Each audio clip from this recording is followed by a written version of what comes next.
یہ بات قابل توجہ ہے کہ سائنس نے جو 20ویں صدی کی آخری چند دہائیوں میں جو حاصل کیا ہے، قرآن مجید نے آج سے 1400 سال پہلے اسے بیان کر چکا ہے۔ آپ کو بتاتے چلیں، کچھ عرصہ پہلے کا یہ نشان تھا زمین کیسے وجود میں آئی، لیکن آج کی سائنس کائنات کے بارے میں یہ کہتی ہے کہ یہ کائنات حادثائی طور پر وجود میں آئی، یعنی 14 ارب سال پہلے اس کائنات میں بہت بڑا دھماکہ ہوا، جس کے بعد یہ کائنات حادثائی طور پر وجود میں آئی۔ سائنس سے اس ثابت شدہ بگ بینگ تھیوری کی حقیقت کیا ہے اور ہمارا قرآن اس کائنات کے بارے میں کیا کہتا ہے، یہ جاننے کے لیے ہماری ویڈیو کے ساتھ بنے رہیے۔ بگ بینگ انگلش زبان کا ایک لفظ ہے جس کا مطلب ہے بڑا دھماکہ۔ آج سے 14 ارب سال پہلے یہ کائنات بہت بڑے نقطے میں بند تھی۔ سائنسدانوں کے مطابق اس نقطے میں بہت زیادہ مقدار میں انرجی موجود تھی۔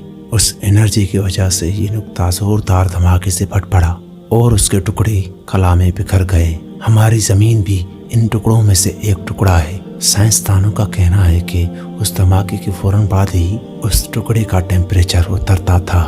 سائنسی نظریے کے مطابق جب مادے میں بہت زیادہ توانائی ہو تو گریوٹی چیزوں کو کھینچنے کے بجائے ایک دوسرے کو دور دھکیلنے والی قوت بن جاتی ہے۔ کائنات کی تخلیق کے بارے میں ہمارا قرآن اس طرح فرماتا ہے، کیا یہ کافر نہیں جانتے کہ زمین اور آسمان تاہم بلند ہو کر ملے ہوئے تھے تو ہم نے انہیں پھاڑ کر جدا کر دیا۔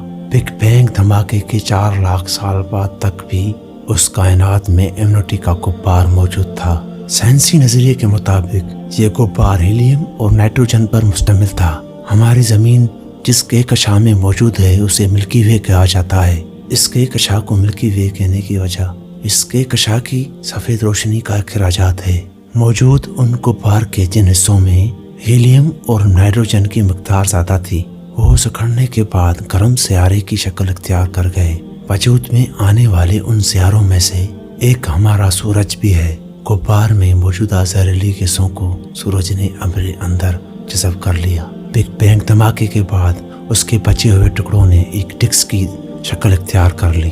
اس کے بعد زمین اور بگ بینگ کے دوسرے ٹکڑے ایک مقدار میں سورج کے ارد گرد گھومنے لگے۔ قرآن مجید کی صورت عام میں کچھ اس طرح بیان کیا گیا ہے، پھر ہم نے آسمان یعنی کائنات کی طرف متوجہ ہوئے اور اس وقت وہ دھواں تھی۔ تب ہم نے اس کو اور زمین کو حکم دیا، تم دونوں وجود میں آ جاؤ۔ سائنسی نظریہ یہ ہے کہ بگ بینگ دھماکے کے بعد یہ کائنات مسلسل غبارے کی طرح پھیل رہی ہے۔ کائنات کے پھیلنے کی اس سائنسی نظریے کی تصدیق قرآن مجید کی صورت زراعت میں کچھ اس طرح سے ہے، اور ہم نے اپنی قوت کے ذریعے آسمان کو تخلیق کیا اور ہم ہی اسے پھیلاتے جا رہے ہیں۔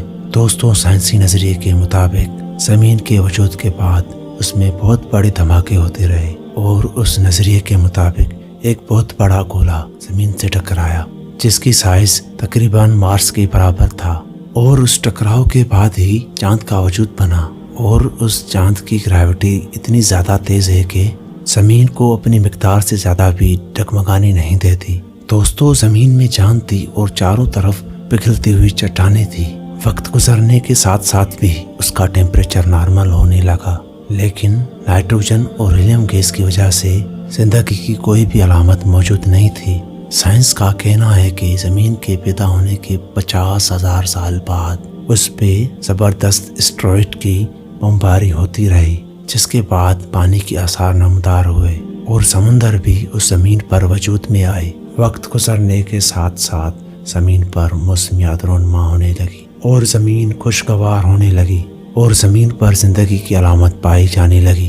دوستو، سائنس کا یہ علم بالکل ٹھیک ہے، مگر یہ بات یاد رکھیے، یہ علم بھی اس ذات کا دیا ہوا ہے